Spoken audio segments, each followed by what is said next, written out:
എല്ലാവർക്കും ടുഡേ ന്യൂസിലേക്ക് സ്വാഗതം. കേരളത്തിന്റെ പുതുവർഷത്തിന് തുടക്കമിട്ട് ഇന്ന് ചിങ്ങം 1. ഇത്തവണ മറ്റൊരു പ്രത്യേകത കൂടിയുണ്ട്.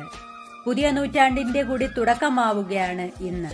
കൊല്ലവർഷം 1200 കടക്കുകയാണ്. അതായത് 13ാം നൂറ്റാണ്ടിലേക്ക് കടക്കുകയാണ്. കേരളത്തിന് കർഷക ദിനം കൂടിയാണ് ചിങ്ങം 1. കാർഷിക സംസ്കാരത്തിന്റെയും ഓണക്കാലത്തിന്റെയും ഗൃഹാതുര സ്മരണകളാണ് ഓരോ മലയാളിയുടെ മനസ്സിൽ ചിങ്ങമാസം ഉണർത്തുന്നത്. തോരാമഴയുടെയും വറുതിയുടെയും മാസമായ കർക്കിടകം കഴിഞ്ഞെത്തുന്ന ചിങ്ങപ്പുലരി കർക്കിടകത്തിലെ കഷ്ടതകൾ മറക്കാനുള്ള പ്രചോദനം കൂടിയാണ്.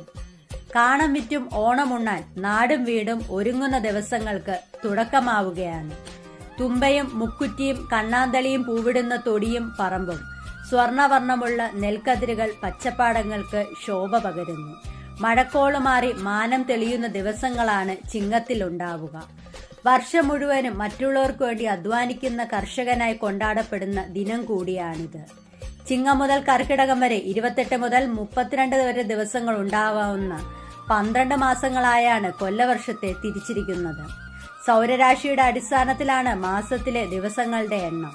പ്രതീക്ഷയുടെ ചിങ്ങപ്പുലരിയിൽ കൊല്ലവർഷത്തിലെ ഒരു പുതിയ നൂറ്റാണ്ടിനു കൂടി തുടക്കമാവുകയാണ്.